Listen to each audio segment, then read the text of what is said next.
मुझे ऐसा लगता है कि मैं खुद ख्वाब देखती हूँ और मुझे लगता है कि जो ख्वाब होते हैं वो आपकी ज़िंदगी में हुस्न पैदा करते हैं, एक मतलब पैदा करते हैं।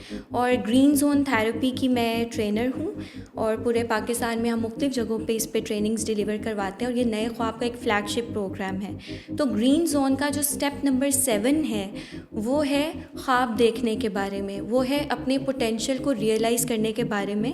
और ये एक प्रूवन चीज़ है कि जब आप कोई ख्वाब देखते हैं या फिर आप अपने पोटेंशियल को रियलाइज़ करते हैं, आपकी ज़िंदगी में ये चीज़ एक मकसद लेके आती है। तो मेंटल हेल्थ से ख्वाब देखना जो है ये बहुत डायरेक्टली लिंक्ड है। तो फिर नए ख्वाब, जहाँ तक मेरा एक पर्सनल ताल्लुक़ है ख्वाब देखने के साथ, उसके साथ साथ इसका एक बहुत डायरेक्ट ताल्लुक़ मेंटल वेलबींग के साथ भी है। हेलो, अस्सलाम वालेकुम। मैं हूँ सबीहा शाहीन और ये है आउट ऑफ द बॉक्स की नई एपिसोड। और नई एपिसोड में आपको मैं मिलवाऊंगी एक नए बासलाहियत नौजवान से।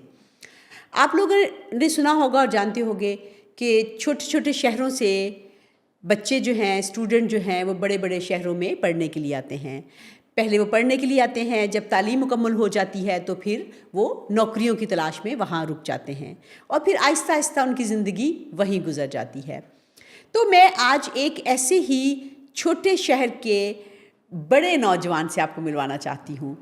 एक लड़की जो कसूर में पैदा हुई, कसूर में पली बड़ी, वहीं पे तालीम हासिल की, लेकिन वो छोटी लड़की जो है बड़े बड़े ख्वाब देखती थी और फिर बड़े बड़े ख्वाब देखते हुए एक दिन उसने नए ख्वाब के नाम से एक अदारा शुरू किया।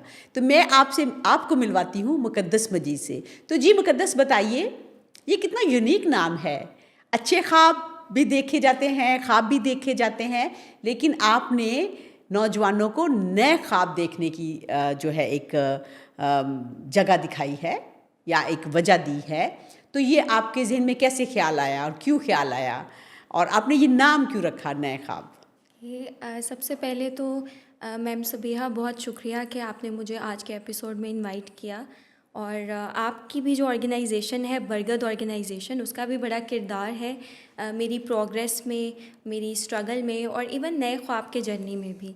तो coming back to your question कि नए ख्वाब ही इसका नाम क्यों रखा, मुझे ऐसा लगता है कि मैं खुद ख्वाब देखती हूँ और मुझे लगता है कि जो ख्वाब होते हैं वो आपकी ज़िंदगी में हुस्न पैदा करते हैं, एक मतलब पैदा करते हैं। और ग्रीन ज़ोन थेरेपी की मैं ट्रेनर हूँ और पूरे पाकिस्तान में हम मुख्तलिफ़ जगहों पे इस पे ट्रेनिंग्स डिलीवर करवाते हैं और ये नए ख्वाब का एक फ्लैगशिप प्रोग्राम है। तो ग्रीन ज़ोन का जो स्टेप नंबर 7 है वो है ख्वाब देखने के बारे में, वो है अपने पोटेंशियल को रियलाइज़ करने के बारे में। और ये एक प्रूवन चीज़ है कि जब आप कोई ख्वाब देखते हैं या फिर आप अपने पोटेंशियल को रियलाइज़ करते हैं, आपकी ज़िंदगी में ये चीज़ एक मकसद लेके आती है। तो मेंटल हेल्थ से ख्वाब देखना जो है ये बहुत डायरेक्टली लिंक्ड है। तो फिर नए ख्वाब, जहाँ तक मेरा एक पर्सनल ताल्लुक़ है ख्वाब देखने के साथ, उसके साथ साथ इसका एक बहुत डायरेक्ट ताल्लुक़ मेंटल वेलबींग के साथ भी है। तो इस वजह से हमने इसका नाम नए ख्वाब रखा। तो मुझे ये बताइए, बहुत अच्छा नाम है और बहुत अच्छा आपने उसका मीनिंग भी बताया।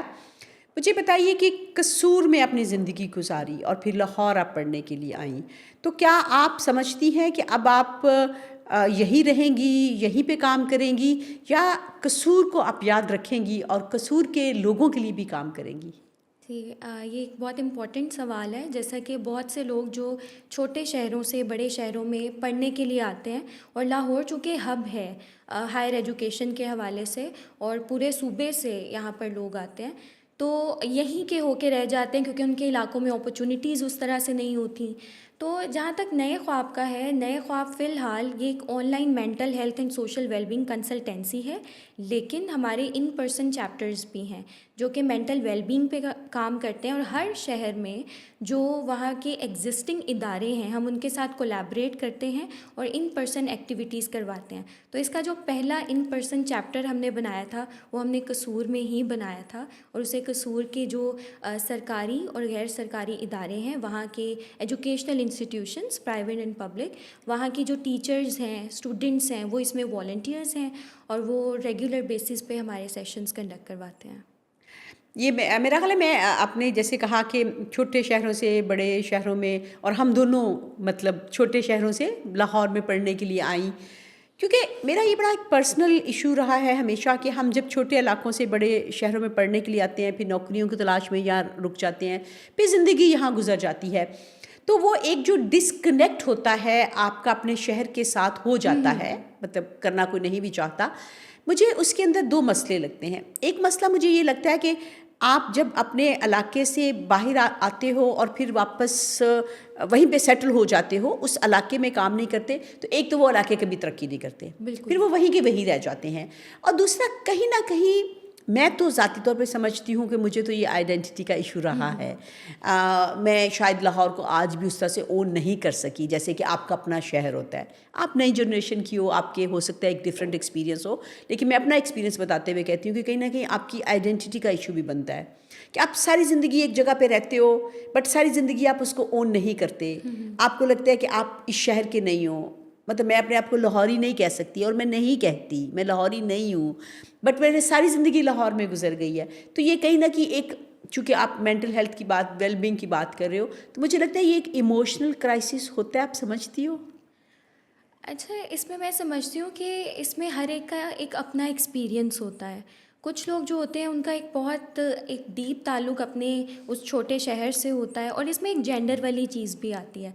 जैसा कि इसी चीज़ पे मेरी डिस्कशन हुई थी पंजाब यूनिवर्सिटी के मेरे एक मेल क्लास फेलो से, तो उसका यही पर्सपेक्टिव था जो कि आपका है कि आप लाहौर को उस तरह ओन नहीं कर सकते। वो साउथ पंजाब का है, और उसको ये है कि आप अपने उस शहर के साथ आप दोबारा कनेक्ट भी नहीं कर पाते, उधर भी नहीं और यहाँ पे भी नहीं कर पाते, तो एक तन्हाई सी आपके अंदर रहती है। लेकिन मेरा पर्सपेक्टिव या मेरा जो एक्सपीरियंस है वो इस वजह से मुख्तलिफ है कि जब मैं कसूर में थी तो उतनी अपॉर्चुनिटीज़ नहीं थी, फिर मोबिलिटी उस तरह से नहीं थी, मैं नए नए लोगों से मिलके कोलैबोरेशंस नहीं कर सकती थी, मैं नई अपॉर्चुनिटीज़ को एक्सप्लोर नहीं कर सकती थी। तो अगर मैं ये लाहौर वाला एपिसोड मेरी लाइफ में ना होता और सिर्फ कसूर तक होता, तो शायद नए ख्वाब भी ना होता और बाकी भी जो कुछ चीज़ें मैं कर सकी हूँ वो भी ना होती। तो ये लाहौर आना, यहाँ पे एक्सप्लोर करना, अपॉर्चुनिटीज़ को उनमें इन्वेस्ट करना, इस चीज़ ने मेरी ट्रांसफॉर्मेशन में एक बहुत किरदार अदा किया है। और मैं तो लाहौर से कनेक्ट कर गई हूँ और मुझे सूट किया है ये शहर। और बाकी आपकी बात बिल्कुल ठीक है कि अगर हम इस तरह छोटे शहरों से आएँ और बड़े शहरों में आबाद हो जाएं, तो जो छोटे शहर हैं वो कहीं ना कहीं अपना जो उनके पोटेंशियल हाँ, वो कभी भी रखने वाले, तरक्की नहीं कर बिल्कुल पाएंगे, वो कभी भी तरक्की। और बिल्कुल। दूसरी बात देखिए, आपकी बात सही है कि पर्सन टू पर्सन होता है। मुझे लगता है कि ठीक है, जब आपने कहा कि आपको लाहौर ने अपॉर्चुनिटी दी, वो बात सही है। मुझे इससे भी लगता है कि जैसे आपने बड़ा अच्छा किया कि इस अपॉर्चुनिटी को लेके दोबारा कसूर गई, बिल्कुल वहाँ चैप्टर बनाया। मुझे लगता है कि हमारे सुनने वाले जो हैं उनको ये बात मैं बताना चाहती हूँ कि आप कहीं ना कहीं उस शहर को, उस इलाके को, उस कस्बे को कुछ रिटर्न ज़रूर करो। बिल्कुल मतलब ये नहीं है कि फिर आपने छोड़ दिया, आपको एक बड़े शहर ने अपॉर्चुनिटी दी है तो फिर आप उस बड़े शहर के होके रह गए हो। आप उस इलाके में, उस अपनी जगह को आपने कोई पे बैक नहीं किया। ये मेरा मैसेज है। कोई सुने ना सुने वो उसकी मर्ज़ी है, लेकिन मैं ये कहती हूँ। मुक़द्दस, आप एक हाई अचीवर नौजवान हैं। मैं आपको बहुत अरसे से जानती हूँ, आप बहुत मेहनती हैं। आप ख्वाब देखती हैं और ख्वाब को हकीकत में बदलने के लिए मेहनत करती हैं। और आपने अभी बात की जो मेंटल हेल्थ की और वेलबींग की, और आपने कहा कि नए ख्वाब के जो मकासद हैं उनमें से एक बड़ा मकसद है। तो इसका ख्याल आपको क्यों आया? इतने बहुत सारे इश्यूज़ में आपने मेंटल हेल्थ और वेलबींग ही को क्यों चुना? मेंटल हेल्थ और सोशल वेलबींग ये इस तरह के थीम्स हैं जो कि मेरे बहुत करीब हैं। जब मैं टीनेजर थी तो मैंने ख़ुद बहुत से जो नफसियाती मसाइल थे उनका मुझे सामना करना पड़ा। तो कसूर में मैंने बड़ी कोशिश की कि मुझे कोई अच्छी थेरेपिस्ट मिल जाए, मुझे कोई अच्छी साइकोलॉजिस्ट मिल जाए, और अपने पेरेंट्स को भी इस चीज़ पे कन्विंस करना कि मेंटल हेल्थ जो होती है इसके भी मसाइल एग्जिस्ट करते हैं। तो ख़ैर जब मैंने उनको कन्विंस वगैरह किया, और ये 2016 की बात है, हम यहाँ लाहौर में आए, यहाँ के एक बड़े फेमस एक प्राइवेट हॉस्पिटल में। तो मैं वहाँ के एक साइकेट्रिस्ट से मिली और मैं बहुत डिसअपॉइंट हुई। तो मेरे माइंड में जो काउंसलिंग और थेरेपी थी जो मैं चाहती थी और जितना मैं सफ़र कर रही थी, उस शख्स ने मेरी थोड़ी बहुत बात सुनी और मुझे कुछ दवाइयाँ लिख के दे दी। मुझे दवाइयाँ नहीं चाहिए थी, मुझे गाइडेंस चाहिए थी, और मैं कोई सुनने वाला चाहती थी जो कि डेप्थ में उतर के मेरी बात को समझता सुनता। तो मेरा इशू कभी भी दवाई वाला था ही नहीं। अब जब वो मेडिसिन उन्होंने मुझे दी तो मेरा साइकोलॉजिकल इश्यूज़ जो थे वो और बुरे हो गए और मेरे स्टमक के इश्यूज़ बन गए उस मेडिसिन से। तो ये एक सवाल रह गया कि क्या पाकिस्तान में, एक तो मैं इतनी मुश्किल से अपने पेरेंट्स को कन्विंस करके मेंटल हेल्थ की मैंने सर्विसेज लेने की तरफ मैं उन्हें लाई हूँ, और फिर जो सर्विसेज अवेलेबल है पाकिस्तान में वो इस तरह की हैं कि जो पेशेंट है वो कभी सेटिस्फाई नहीं हो सकता, पेशेंट की ज़रूरत कुछ और है और यहाँ पे कुछ और हमें डिलीवर किया जा रहा है। तो ये बहुत सालों से ये एक सवाल अंदर ही अंदर था, अंदर ही अंदर था। और फिर 2024 में ये इस सवाल का जो वो एक आइडिया पहले बना 2022-23 में कि इसको मैं इस मॉडल की सूरत में लाऊंगी, और 24 में हमने उसको एग्जीक्यूट किया। 2025 जनवरी में इसको प्रॉपर्ली एक रजिस्टर्ड ऑर्गेनाइजेशन की शक्ल दी, और अब पाकिस्तान और कनाडा से हमारे 20 के करीब कंसल्टेंट्स हैं जो कि नए जो थेरेपिस्ट हैं। बिल्कुल थेरेपिस्ट हैं। इसमें हम लोगों ने साइकेट्री वाली साइड से भी लोगों को लिया है, साइकोलॉजी से भी लिया है और सोशोलॉजी से भी लिया है, क्योंकि हम सोशल वेलबींग पे भी साथ में काम करते हैं। हम सिर्फ दवाइयों वाली चीज़ पे नहीं हैं, हम काउंसलिंग और थेरेपी पे हमारा ज़्यादा फोकस है। आप थेरेपी काउंसलिंग की बात करी और आपने कहा सोशल वेलबींग में, क्या आप सोशल वेलबींग को थोड़ा सा अनपैक करेंगी, डिफाइन करेंगी? बिल्कुल। जैसे मैंने पीयर सपोर्ट ग्रुप्स की बात की, और इसके साथ साथ हम लोग इस तरह के ना मीनिंगफुल, हमारे ऑब्जेक्टिव्स दो हैं। एक है हीलिंग, हीलिंग यानी मेंटल वेलबींग के साथ है, फिर साथ है सोशल वेलबींग। तो सोशल वेलबींग को हमारा कोर ऑब्जेक्टिव बनाने का मकसद ये था कि जो आपकी मेंटल हेल्थ है वो साइड पे पड़ा हुआ कोई चीज़ नहीं है, उसका बहुत गहरा ताल्लुक़ हमारी सोशल लाइफ के साथ है। तो हार्वर्ड यूनिवर्सिटी की एक बहुत लंबी रिसर्च चली 20+ ईयर्स तक, और उसकी फाइंडिंग्स ये थी कि सबसे ज़्यादा खुशहाल लोग वो होते हैं जिनके दूसरों के साथ रिलेशंस और इंटरेक्शंस पॉजिटिव और अच्छे होते हैं। तो बहुत गहरा ताल्लुक़ है आपकी सोशल लाइफ का। तो फिर हमारी जो ग्रीन जोन थेरेपी है, फ्लैगशिप प्रोग्राम, उसका एक concept family of the heart है। बहुत से लोग जो अपनी बायोलॉजिकल फैमिली से इमोशनल नीड्स को सेटिस्फाई नहीं कर पाते, फिर हम उन्हें फैमिली ऑफ द हार्ट का कॉन्सेप्ट सिखाते हैं। फिर हम पीयर सपोर्ट ग्रुप्स पे काम करते हैं। हार्ट में भी सिखाएं। ओके, सो अक्सर हमारे पास इस तरह के लोग भी आते हैं जो कि कहते हैं कि पेरेंट्स भी हैं, बहन भाई भी हैं, और या मैरिड लोग इस तरह के होते हैं, लेकिन उन्हें अपनी फैमिली के साथ ना, उन्हें ऐसा लगता है कि हमारी फैमिली उतनी सेंसिटिव शायद नहीं, या हम ज़्यादा सेंसिटिव हैं, या कनेक्शन नहीं है, कनेक्शन नहीं बिल्ड हो रहा, कनेक्टिविटी नहीं है। एग्जैक्टली। तो वो एक इमोशनल डेप्थ नहीं पैदा हो रही होती। लेकिन अब उसका हल ये नहीं है कि आप अपनी फैमिली को अबैंडन कर दें।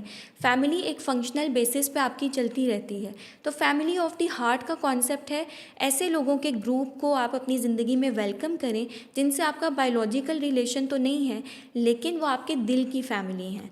That is family of your heart. तो इसमें किसी भी जेंडर के लोग, किसी भी एज के लोग, किसी भी नस्ल, मज़हब तो के लोग आपसे हो कैसे सकते हैं। कनेक्ट करें? अब कोई बंदा है वो फैमिली ऑफ द हार्ट जो है उसका मेंबर बनना चाहता है, तो वो कैसे बनेगा? ओके, अब इसमें ये चीज़ है कि फैमिली, हमारे पीयर सपोर्ट ग्रुप्स तो जो हैं वो ओपन टू ऑल होते हैं फॉर द मेंबरशिप, और मुख्तलिफ शहरों में हैं। आप अपने शहर का अगर ज्वाइन करना चाहें तो आप हमें ईमेल कर सकते हैं। हमारा व्हाट्सएप नंबर हमारे आप सोशल ईमेल अपनी मीडिया पर बता है। भी सकती हैं, और हम डेफिनेटली इसके लिंक में दे देंगे ना। जी हाँ, naekhwab@gmail.com, और इसके साथ साथ हमारा कॉन्टैक्ट नंबर भी मैं शेयर कर दूँगी, वो भी हम ऐड कर सकते हैं। तो आप हमें कॉन्टैक्ट कर सकते हैं। तो आपके शहर में जो हमारा चैप्टर होगा, हम उस पीयर सपोर्ट ग्रुप में आपको ऐड कर सकते हैं। लेकिन जो फैमिली ऑफ द हार्ट है, ये इंडिविजुअल टू इंडिविजुअल एक बहुत स्पेसिफिक चीज़ है। आपकी फैमिली ऑफ द हार्ट में आप जिन लोगों के साथ एक एहसास का ताल्लुक़ रखती हैं, एक इमोशनल वाबस्तगी है आपकी फैमिली ऑफ द हार्ट में वो लोग होंगे। मेरी फैमिली ऑफ द हार्ट मेरी ज़रूरत के हिसाब से है। हम अपनी ग्रीन जोन थेरेपी में ये सिखाते हैं आपकी पर्सनैलिटी के हिसाब से और ज़रूरत के हिसाब से कि किन लोगों को आप अपनी फैमिली ऑफ द हार्ट में शामिल कर सकते हैं, और वो लिस्ट आप प्रोवाइड करते हैं। लेकिन आपको ऐसा नहीं लगता मुकद्दस, या कभी आपका ऐसे लोगों से सामना नहीं हुआ जो कहते हैं मेंटल हेल्थ इश्यूज़ को जो मुख्तलिफ नाम देते हैं? आपके सामने हमारी सोसाइटी में कहा जाता है जिन भूत आ गए हैं, चिमट गए हैं, फिर कहा जाता है कि ये डर गई होगी, अच्छा इस पे कोई साया आ गया होगा, इस पे कोई जादू टूना हो गया होगा। अच्छा, उसके बाद फिर कुछ लोग हैं जिनका ख्याल है कि ये बेकार के ड्रामेबाजी है, कुछ लोगों का ख्याल है ये खामखा के नखरे हैं। अब मेरा ख़्याल है जब हम थेरेपिस्ट की बात करते हैं, काउंसलिंग की बात करते हैं, तो अब कुछ लोग इस तरह की बात भी करते हैं कि ये अब खामखा के नई जनरेशन जो है, और ख़ास तौर पे फिर जेन ज़ी की बात करते हैं कि ये उनके ड्रामे हैं। तो आपको इस तरह की चीज़ों का सामना नहीं हुआ? आज से कोई 3 साल पहले मैंने एक कॉलम लिखा था, एक उर्दू की पॉपुलर वेबसाइट है हमसब.com पे, तो वो था हमारी ख़वातीन और उन पर आशिक जिन।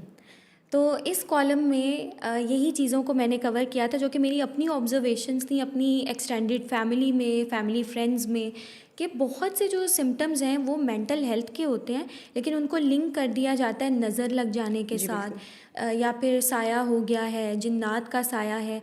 और वो बाज़ औक़ात जब वो चीज़ अनएड्रेस्ड रह जाती है, तो वो बहुत ग्रेव इश्यूज़ मेंटल हेल्थ के बनते हैं, जो कि बहुत वक्त लेते हैं, अगर और अच्छे वाली थेरेपी फिर उनको चाहिए होती है। जी। तो ये आर्टिकल भी इसी हवाले से था, और मैं बिल्कुल इस चीज़ को एक्नॉलेज करती हूँ कि आज भी बहुत से पढ़े लिखे लोग भी मेंटल हेल्थ को एक्नॉलेज उस तरह नहीं करते, और उसका नतीजा ये निकलता है कि हमारे एक तो इंटरपर्सनल रिलेशंस बहुत सफ़र करते हैं, ना सिर्फ मेंटल हेल्थ इश्यूज़ जिसके चल रहे हैं वो सफ़र कर रहे हैं, उसके आसपास वाले सब लोग किसी ना किसी लेवल पे सफ़र कर रहे होते हैं। और भी बहुत सी टेंशन्स, आपके काम, आप अपनी डेडलाइंस को मीट नहीं कर पाते, और हर स्फेयर में कहीं ना कहीं आप सफ़र कर रहे होते हैं, और आसपास वाले लोग भी। और इसके साथ साथ जब आप इसको एड्रेस नहीं कर रहे, ये बहुत ज़्यादा जो है ये ख़राब होती चली जाती है। और कुछ तो स्टडीज़ ये भी बताती हैं कि जब आप इसको एड्रेस नहीं करते हैं, अपने आपका ट्रॉमा अनहील्ड रह जाता है, तो वो आपकी अगली जनरेशन्स जी। में भी पास ऑन जी, होता है। बिल्कुल। तो इस वजह से हमें इस तरह के कॉन्सेप्ट्स के, जिन्नात का साया है या फिर नज़र उनके है। बारे में आप क्या कहेंगी जो कहते हैं कि ये पता नहीं इस जनरेशन के ड्रामे हैं, और इन्होंने पता नहीं एस्केपिज़्म है, और इस तरह की बातें भी मेरे आसपास मैंने लोगों से सुनी है। तो आपको कभी सामना हुआ है ऐसी गुफ्तगू से? जी, बिल्कुल होता है कि हमारे टाइम पे भी तो हम हर चीज़ को देखते जी। थे, सब गुज़र जाता था। लेकिन अगर अब हम आके देखें, तो हमारी माएँ, उनकी भी बहुत सी जो अनहील्ड चीज़ें होती हैं, सब माएँ नहीं लेकिन जी। बहुत सी माएँ, वो उसी चीज़ को अपनी औलाद पे प्रोजेक्ट करती हैं। तो वो साइकिल जो है अब्यूज़ का, साइकिल एक्सप्लॉइटेशन का, वो चीज़ें चलती ही चली जाती हैं। तो हमारी जनरेशन अगर इस हवाले से अवेयर है कि मेंटल हेल्थ इश्यूज़ होते हैं और आपको उनका। लगता है मुक़द्दस कि हुँ, हुँ। आपको ज़ाहिर है लोग आपसे राब्ते करते होंगे कि कोई इस तरह का फ़र्क है कि हमारे यहाँ यंग लड़कियों में ये मसले ज़्यादा हैं, या यंग लड़कों में ज़्यादा हैं, या दोनों में इक्वली हैं, या किसी को भी हो सकता है, इस तरह की कोई तक़सीम है? ओके। मेंटल हेल्थ पे एक तो अगर हम बात करें तो कोई बहुत टेंजिबल डेटा आपको नहीं मिलेगा। और अगर मैं अपने एक्सपीरियंस की बात करूं कि मैं 3 साल हो गए हैं हम एक्टिवली इस पे काम कर रहे हैं, तो लड़कियां जो होती हैं वो ज़्यादा आराम से आपको रीच आउट कर लेती हैं अगर उन्हें इस तरह का कोई प्रॉब्लम आता है। बॉयज़ जो होते हैं वो थोड़ा हेजिटेट करते हैं। जी। लेकिन आहिस्ता आहिस्ता आप देखते हैं, हम इस चीज़ को देख सकते हैं कि औरतों और मर्दों दोनों में ये यकसां है। औरतें भी सफ़र कर रही हैं, मर्द भी बहुत सफ़र कर रहे हैं, क्योंकि एक पेट्रियार्कल मुआशरा जो है, जहाँ औरत से बहुत कुर्बानियाँ मांगता है, वो मर्द से उसकी मेंटल हेल्थ की भी बहुत बड़ी कुर्बानी मांगता है कि वो एक्सप्रेस नहीं खुद को हाँ, कर हाँ। सकता। तो बहुत से बॉयज़ भी सफ़र करते हैं, और मेरे अपने कॉन्सेप्ट्स जो जेंडर स्टडीज़ के हैं, वो इस फील्ड में आने के बाद बहुत बदल गए। कहीं ना कहीं आपके माइंड में होता है कि मर्द ऐसा है, औरत ऐसे, तो वो लेबल्स बहुत चैलेंज हो गए। तो अब आके लगता है कि एक इंडिविजुअल होता है, और इंडिविजुअल के सर्कमस्टांसेस होते हैं। ये औरत मर्द की जो तकसीम है मेंटल हेल्थ में, वो कहीं ना कहीं इररेलेवेंट होने हाँ। लगती है, वो एक इंसान की सफरिंग बन जाती तो है। मेरा ख़्याल है हम अपने सुनने वालों को और पढ़ने वालों को ये एक बड़ी अच्छी मालूमात दे रही हैं मुक़द्दस मजीद। और अगर आपको इस किस्म का कोई इशू हो तो मुक़द्दस वो आपसे लोग बिल्कुल, रब्ता कर सकते हैं बिल्कुल ना? कर सकते आप हैं आप। अवेलेबल हैं, आपका ईमेल भी दे देंगे, फ़ोन नंबर भी दे देंगे, ताकि यंग लोगों को इससे कुछ फ़ायदा हो। तो मुक़द्दस आप एक हाई अचीवर नौजवान हैं, जैसे मैंने पहले भी कहा, इतनी छोटी उम्र में आपने नए ख्वाब देखे और फिर नए ख्वाब बना लिए। आप लिखती भी हैं, आप पढ़ती भी हैं, आप आर्टिकल्स भी लिखती हैं, आपकी किताब भी पब्लिश हो चुकी हुई है। कुछ चीज़ें मैं चाहूँगी आपकी ज़ात की जो है वो लोगों के सामने आएँ। ओके। तो मुझे बताइए कि आप किस किस्म की फ़िल्में देखती हैं? ओके, सो मूवीज़ मैं बहुत कम देखती हूँ, मेरा ओके, ज़्यादा रुझान म्यूज़िक की ओके। तरफ है। म्यूज़िक मेरे लिए बहुत थेरेप्यूटिक है। लास्ट टाइम मैंने एक सीरीज़ देखी थी जो कि मुझे बहुत अच्छी लगी, वो इजिप्ट पे थी, और क्लियोपैट्रा जो उनकी एक पुरानी एक रूलर रही हैं वहाँ पे, जी, बिल्कुल। उन पर थी। और वो सीरीज़ मुझे बहुत पसंद आई, और उसकी वजह यही भी थी कि वो ओल्ड सिविलाइजेशन और साथ में एक खातून रूलर, और ये इस तरह के ठीक थीम्स है। मुझे तो बहुत आप पसंद हैं। कुछ शोज़ आपने ज़िक्र किया, फ़िल्में आप कह रही हैं आप कम देखती हैं, पाकिस्तानी ड्रामे देखती हैं? जी हाँ, पाकिस्तानी ड्रामे देखती हैं। पाकिस्तानी कौन से एक्टर या एक्ट्रेस आपको पसंद है? मुझे सनम सईद बहुत पसंद है, ओके। और उनकी पर्सनालिटी में जो एक मैच्योरिटी है, और वो जो एक बड़ी सटल सी एक्टिंग करती हैं, और मतलब ओवर एक्टिंग नहीं करती कि कैरेक्टर को बहुत ज़्यादा उस तरह, बड़ा एक सटल सी उनकी एक्टिंग है, वो मुझे बहुत अच्छी लगती है। और ओवरऑल उनका उनकी personality and the way she तो carries different male characters. Actor कौन सा पसंद है? मेल में मुझे फवाद खान बहुत पसंद है, ठीक और है। आजकल तो उसमें सख्ती हुई हुई है। आजकल हुई उसके ऊपर सख्ती आई हुई है। अच्छा, तो मुक़द्दस मुझे बताइए, आप राइटर हैं, तो जो पाकिस्तानी ड्रामे हैं आप उन पे क्या तबसरे करेंगी? क्योंकि बदकिस्मती से बहुत समटाइम्स बड़ा अफ़सोस भी होता है जो पाकिस्तानी ड्रामों के अंदर हमें वो किरदार दिखाते हैं, और ख़ास तौर पे जब औरत का किरदार दिखाते हैं, तो वो औरत का बहुत ही रवायती 100 साल पुराना किरदार दिखाते हैं कि भई एक लड़की जो है उसने, या औरत है तो उसने सेक्रीफाइस करना है, उसने सब्र करना है, उसने गिला शिकवा नहीं करना, उसने बोलना नहीं है, और वो मतलब सब कुछ सह जाती है। अच्छा, और फिर उसके बिल्कुल कंट्रास्ट में एक ऐसी औरत दिखाएंगे जो बहुत ईवल है, दुनिया जहाँ की बुराइयाँ उसमें हैं, और वो बस सब कुछ जो है ना वो ख़त्म करना चाहती है, उससे बुरा कोई हो ही नहीं सकता। तो ये कोई नॉर्मल औरत का किरदार क्यों नहीं दिखाते? मैं पाकिस्तानी ड्रामास तो बचपन से ही बहुत शौक से देखती थी, अब भी आके मसरूफियत ज़्यादा है, लेकिन कहीं ना कहीं रील्स में या जैसे तैसे मैं इन टच रहती हूँ।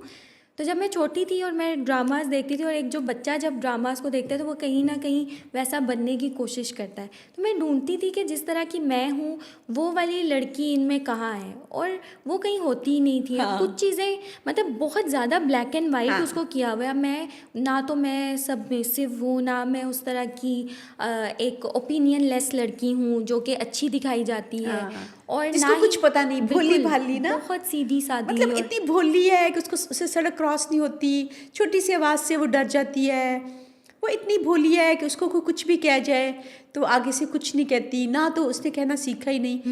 क्यों और मतलब? उसकी कोई बाउंड्रीज़ नहीं है। हाँ, और मैं तो बाउंड्रीज़ भी रखते हैं। अब फिर मैं सोचती थी कि क्या मैं इतनी इविल हूँ कि यहाँ जो इविल लड़की है उसके मैं थोड़ी ज़्यादा क्लोज़ हूँ। तो यानी कि वो ब्लैक एंड वाइट जितना उसको किया होता है, रियल लाइफ में लोग इतने ब्लैक एंड वाइट नहीं होते। और उसके साथ साथ जो मुझे बहुत एक चीज़ लगती है जो मैंने अपने आसपास लड़कियों में देखी, जो एक नेगेटिव चीज़ वो इसमें से ले रही होती है, वो ये होता है कि एक लड़की है सीधी सादी इसी तरह की, और जिसकी कोई बाउंड्रीज़ नहीं है, जिसे दुनिया का कुछ नहीं कुछ पता, पता नहीं और है। फिर बड़ा ही कोई अमीर कबीर आदमी है, और उसने ऐसी औरत कभी कहीं देखी नहीं है इतनी सीधी, और उसकी क्लास की औरतें ऐसी नहीं होती। और फिर आसपास जो लड़कियां होती हैं वो इस तरह का एक जो कैरेक्टर है जो कि आजकल की तेज़ तरार दुनिया में बड़ा इररेलेवेंट, और एक वो कैरेक्टर है जो कि एक्सप्लॉइट बुरी तरह से हो सकता है, वो बनने की कोशिश करती हैं। और फिर वो चाहती हैं उन्हें भी कोई इस तरह कोई अमीर ज़्यादा पसंद कर ले जैसे टीवी में होता है। और मतलब रियल लाइफ से बहुत दूर हैं हम। फ़िक्शन एक अलग चीज़ है रियल लाइफ से, लेकिन एक ऐसी फैंटेसीज़ क्रिएट करना, तो और वो मुक़द्दस एक लिखें ना, गलत अच्छे बात है। ड्रामे लिखें फिर आप। जी, मेरा प्लान है, मैं अपना नॉवल लिख रही हूँ, और फिर मेरी बात भी जो आपकी चंद एक किताब लोगों पब्लिश से हुई है है। थोड़ा उस पे भी बताइएगा। नए ख्वाब के बारे जी। में। नए ख्वाब नया निसाब मेरी पहली किताब है।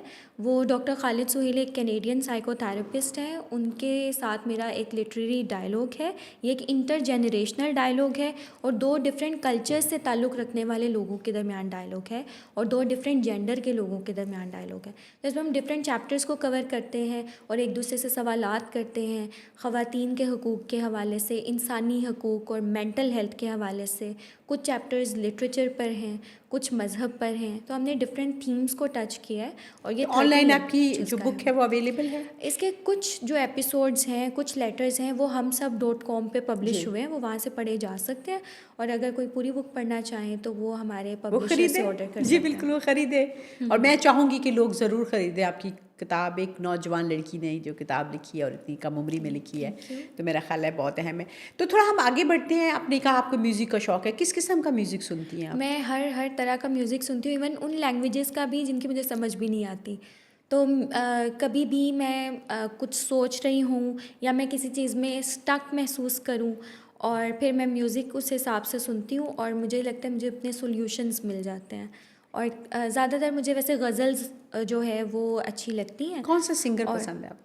मुझे ये बड़ा मुश्किल सवाल है। मुझे तकरीबन मैं सारे सिंगर्स और आर्टिस्ट की बहुत ज़्यादा कदर करती हूँ। मुझे कोक स्टूडियो पाकिस्तान बहुत पसंद है और उनके ज़्यादातर सॉन्ग्स बहुत फाइनली कंपोज्ड होते हैं और बहुत अच्छे लगते हैं। कोक स्टूडियो में ज़्यादा सुनती हूँ। तो आपकी जो मैं जानना चाहूँगी कि सोर्स ऑफ इंस्पिरेशन क्या है आपकी ज़िंदगी में, आपके काम में? होता है ना कि आप सोचते हो कि ये मेरा सोर्स ऑफ इंस्पिरेशन है, सोर्स ऑफ मोटिवेशन है, तो आप क्या समझती हैं? ओके, सो इसमें मल्टीपल कैरेक्टर्स हैं जिनसे मैं कभी मिली हूँ और कुछ को सिर्फ किताबों में पढ़ा है। जैसे कामला भसीन है, तो वो मेरी इस मैं तरह उनसे से। मिली हुई हूँ। ओह मैं नाइस। कामला बसीन से इंडिया में मिली थी, मेरा बहुत पुरानी मेरा बात है। ख्वाब था but now she is not हाँ, अलाइव। हाँ। लेकिन उनका काम ज़िंदा है और मतलब इस तरह के कैरेक्टर्स मेरी इंस्पिरेशन है। कमला भसीन को पढ़ना और उनकी जो क्लैरिटी थी और उनके एक्सप्रेशन में जो पावर थी, उनके अंदर जो ऑथेंटिसिटी थी, तो ये चीज़ें मुझे मैं बहुत उनसे उनके बारे में अच्छी 2005 लगती में हैं। मिली थी इंडिया में। ओके, वो एक फेलोशिप भी करवाते हैं ना, संगत। जी, बिल्कुल। आप उस सिलसिले नहीं, में। मैं उसका नहीं थी, लेकिन मैं एक और फेलोशिप का हिस्सा थी और वहाँ ओके। पे बहुत अच्छी खातून थी। मेरी उनसे फिर एक दफ़ा पाकिस्तान आई थी, तब मुलाकात हुई थी, तो मुझे उनसे 2 दफ़ा मिलने का इत्तेफाक ओह हुआ है। तो नाइस। बहुत अच्छी खातून है, इसमें कोई शक नहीं है। और उसके अलावा डॉक्टर खालिद सुहेल, जिनके ओके। साथ मैं काम भी करती हूँ, तो मुझे लगता है कि डॉक्टर खालिद सुहेल 2020 से हम एक साथ काम कर रहे हैं और उनकी वजह से मेरी बहुत सी चीज़ें ख़ुद ब खुद ट्रैक पे आ गई। तो वो कभी भी अपने आइडियाज़ आप पे थोपते नहीं हैं, वो ओपन एंडेड अपनी सजेशंस को छोड़ते हैं। तो उनकी वजह से भी बहुत सी चीज़ों में क्लैरिटी पैदा हुई। मैं एक टाइम पे बहुत एक रेडिकल फेमिनिस्ट टाइप बनती चली जा रही थी अपनी टीन एज में। और आहिस्ता आहिस्ता मुझे समझ में आया कि अगर हम जेंडर इक्वालिटी की भी बात करते हैं तो हमें लाजमी नहीं कि मर्द और औरतों को 2 पोल्स में तकसीम करना है।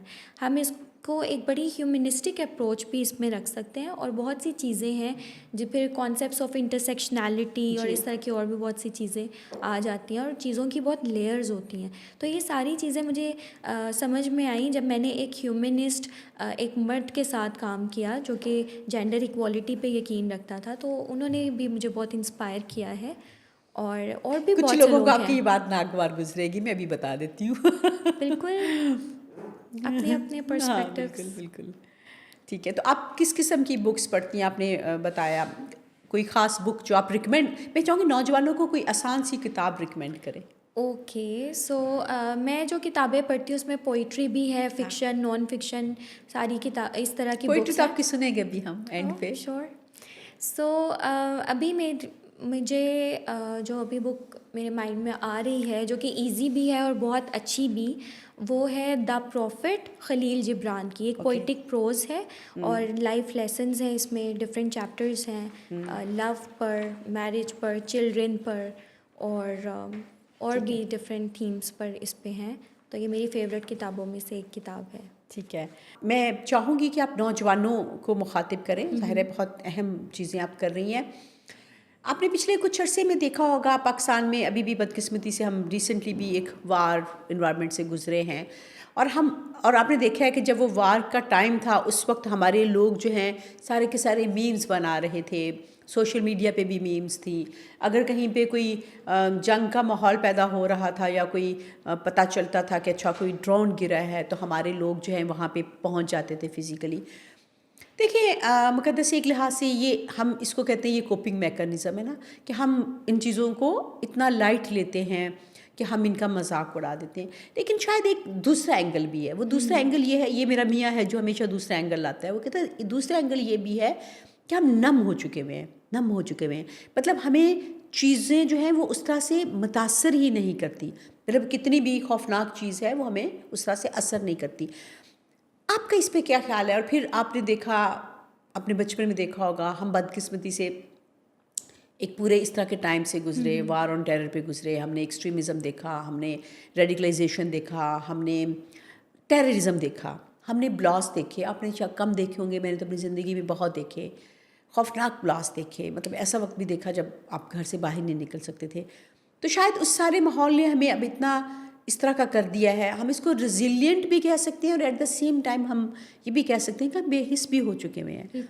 मतलब दोनों चीज़ें हैं ना, हम रेजिलिएंट भी हैं लेकिन हम बेहिस भी हैं।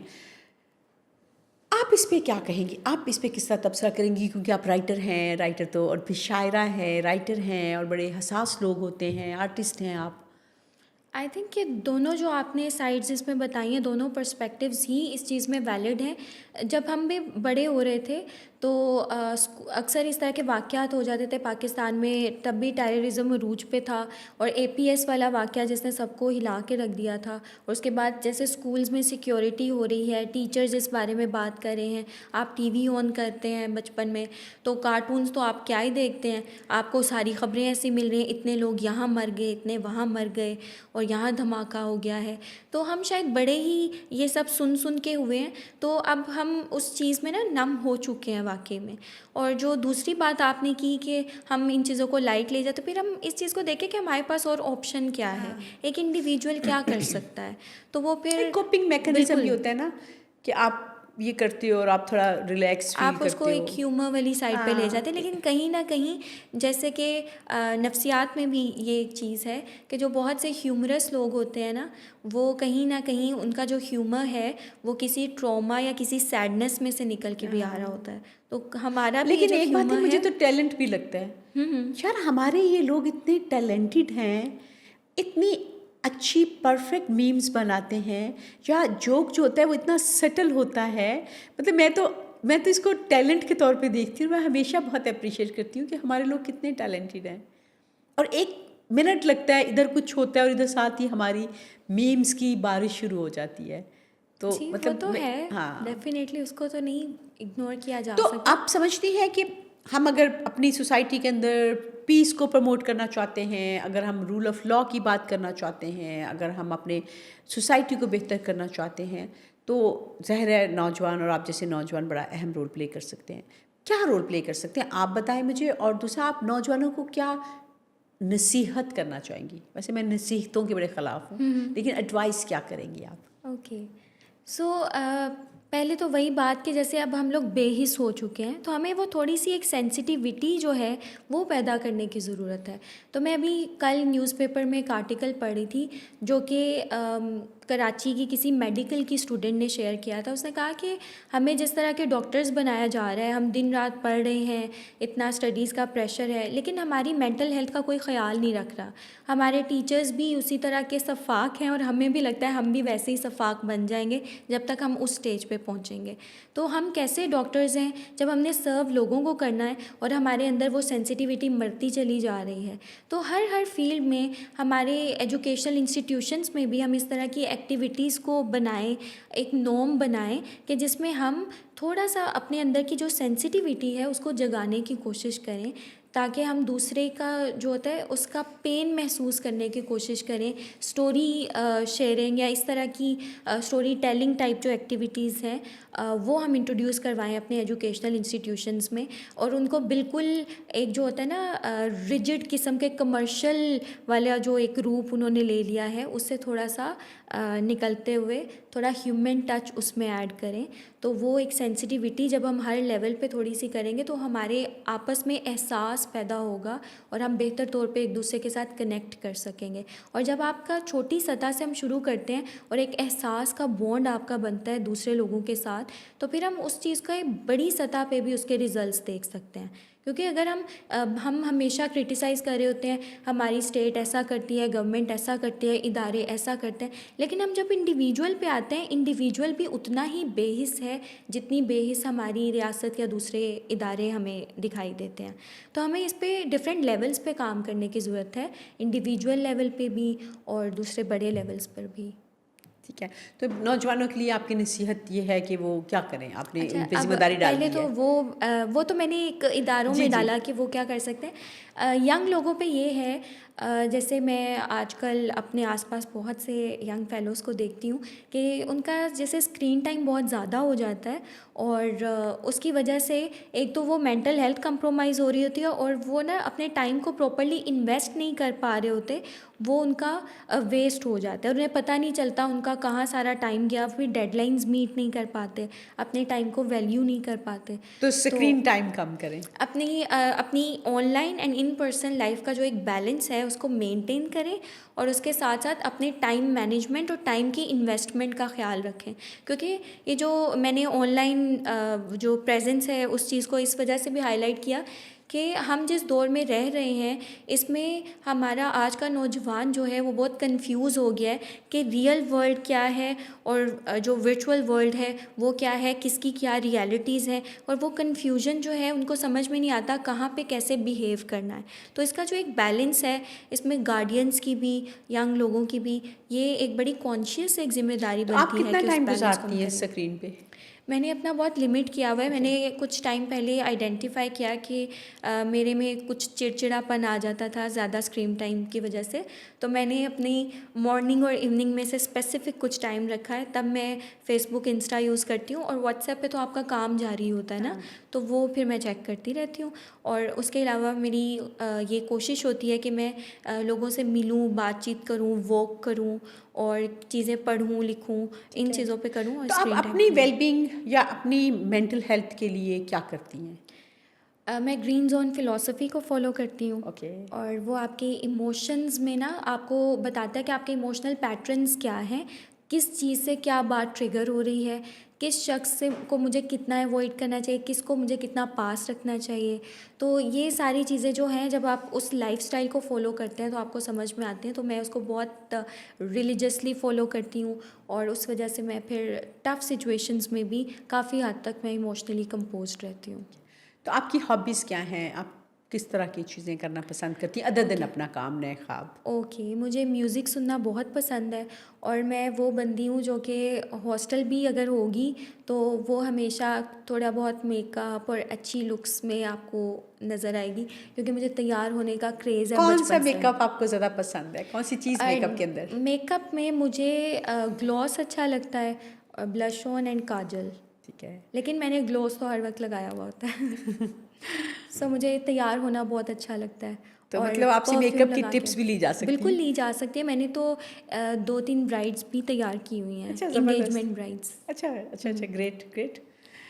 तो मुक़द्दस आप कोई बात कहना चाहें, हम चाहेंगे कि आप हमारे सुनने वालों को, वैसे तो आपने बहुत ही मुफ़ीद बातें बताई हैं असल में, जो कि मेरा ख़्याल है यंग लोगों को पता होना चाहिए, किताबों के हवाले से, म्यूज़िक के हवाले से, फिर नए ख़्वाब जो आपका इनिशिएटिव और ख़ास तौर पे जो मेंटल हेल्थ के हवाले से आपका काम है, मेरा ख़्याल है वो बहुत ही अमेजिंग है। फिर आप लिखती हैं, आप पढ़ती हैं, आप राइटर हैं, तो और अभी जो काम आपने जारी रखा है, आप अपने आप को अगले कुछ सालों में कहाँ देखती हैं? क्या आप एम ओके, कर सो रही हैं? अगले कुछ सालों में मैं नए ख्वाब को एक इंटरनेशनली रिकग्नाइज्ड एक mental health and social wellbeing consultancy के तौर पे देखती हूँ। और अभी भी हम पाकिस्तान में तो काम कर रहे हैं, लेकिन हमारे डॉक्टर खालिद सुहेल की वजह से भी हमारे कनाडा से भी कंसल्टेंट्स हैं और वहाँ से भी लोग हमारे साथ जुड़े हुए हैं। और मेरा ख्वाब है, एक और नए ख्वाब से जुड़ा हुआ ख्वाब, कि मैं इसको एक्सपैंड करना चाहती हूँ साउथ एशिया में और भी ममालिक में, और इस मॉडल को मैं और यूनिक बनाना चाहती हूँ। कि मेरा जो एक्सपीरियंस था कि जो एक पेशेंट चाह रहा है उसको वैसी थेरेपी नहीं मिलती, वो उसको एक गहराई चाहिए, उसको सुनने वाला चाहिए। तो हम लोग डिफरेंट डायमेंशन से इस पे काम कर रहे हैं। हमने सोशोलॉजी वाले लोग भी लिए क्योंकि हम सोशल वेलबींग को अंदर कर रहे हैं। फिर हम लोग इस पे प्रॉपर्ली रिसर्च अपने तौर पे कर रहे हैं। हमारा आगे गोल ये भी है कि हम इसका मैगज़ीन लॉन्च करेंगे जो कि mental health and social wellbeing का हमारा लिटरेचर होगा। तो हम इस तरह से इसको एक्सपैंड करेंगे और अपने मॉडल को हम मॉडिफाई करेंगे वक्त के साथ और ज़रूरत के साथ। मैं एक बात ज़रूर पूछती हूँ, जो हमारे पास हाई अचीवर नौजवान आते हैं, कि जो हमारे सुनने वाले नौजवान हैं, वो कहाँ से अपॉर्चुनिटीज़ अवेल करें? आपने जैसे अपॉर्चुनिटीज़ अवेल की, वो किस तरह से करें? कोई आप उनको थोड़ा अगर बताना चाहें, फैसिलिटेट करना ओके। चाहें? जैसे हम सब लोग सोशल मीडिया तो यूज़ करते हैं, तो आपका जिस तरह का इंटरेस्ट है आप उस तरह के पेजेस को फॉलो करें, आपको अपडेट्स मिलती रहती हैं, और अप्लाई करें। लाज़मी नहीं कि आप हर जगह एक्सेप्ट होंगे, लेकिन अप्लाई करते रहें, अपॉर्चुनिटीज़ का जो दरवाजे हैं उन पे दस्तक देते रहें। और सोशल मीडिया एक बहुत बड़ा टूल है कनेक्ट करने का। क्या? तो मेरे सारे जर्नी में भी सोशल मीडिया का बहुत बड़ा रोल था। इवन मेरी पहली इंटर्नशिप जो बरगद के साथ थी वो भी मैंने फ़ेसबुक पे देखी थी, और मुझे इंटरेस्टिंग लगी वो, और ख़ास तौर पे जो उनका डिस्क्रिप्शन था उसमें, तो मैंने अप्लाई किया और बड़ा इस चीज़ का भी किरदार रहा है मेरी सारी इस जर्नी में। तो सोशल मीडिया को बहुत अच्छे से यूज़ करें, और हमारे पास मतलब बहुत से जो सोर्सेज़ हैं वो वन क्लिक अवे हैं, वन टैप अवे हैं। तो जहाँ पे हम बहुत सा टाइम रील्स बनाने में, देखने में और टिकटॉक वगैरह में लगा सकते हैं, हमें कुछ टाइम इस तरह की चीज़ों पे, कुछ प्रोडक्टिव चीज़ों पे भी करना चाहिए जो कि आपकी वेलबींग और आपके करियर के साथ या फिर आपकी प्रोग्रेस के साथ जुड़ी हुई हैं। Thank you so much Muqaddas. हम एंड पे जाके आपकी शायरी सुनना चाहेंगे, तो प्लीज़ आप इसको वाइंड अप करें अपनी शायरी से। या श्योर। इस नज़्म का जो टाइटल है वो है गुलाफ। तो ये नज़्म मैंने लिखी थी कि एक तो वो लोग होते हैं जिनको हम देखते हैं, और एक दूसरी साइड होती है लोगों की, और ये जो दूसरी साइड है, मैं ज़्यादा उस दूसरी साइड से कनेक्ट किया जब नए ख्वाब वाला सारा जो एक सफ़र है ये शुरू हुआ। तो टाइटल है गुलाफ। खामोश बैठी मैं अक्सर किसी और जहाँ में उतर जाती हूँ। लोग वहाँ बग़ैर गुलाफ़ों के फिरते हैं, बेज़ुबान बोलने लगते हैं। मज़बूती का इस्तारा मर्द रोने लगता है, और इस जहाँ का पारसा वहाँ का आम ख़ताकार कहलाता है। उनके जिस्मों पर अनोखे धब्बे हैं, हर निशान सुनाता है एक नई कहानी। मैं हैरान होती हूँ कि कायनात की वुसअत में ज़मीन एक ज़र्रा है, छोटा सा, मगर इस ज़मीन का ज़र्रा एक इंसान समेट सकता है अपने दिल में पूरी कायनात। फिर कोई आवाज़ आती है और सब लोग ओढ़ने लगते हैं दोबारा वो तमाम गुलाफ जो छुपा देते हैं उनकी शनाख्त, और बना देते हैं सबको एक सा। बहुत आला, थैंक यू। बहुत आला। Thank you मुक़द्दस।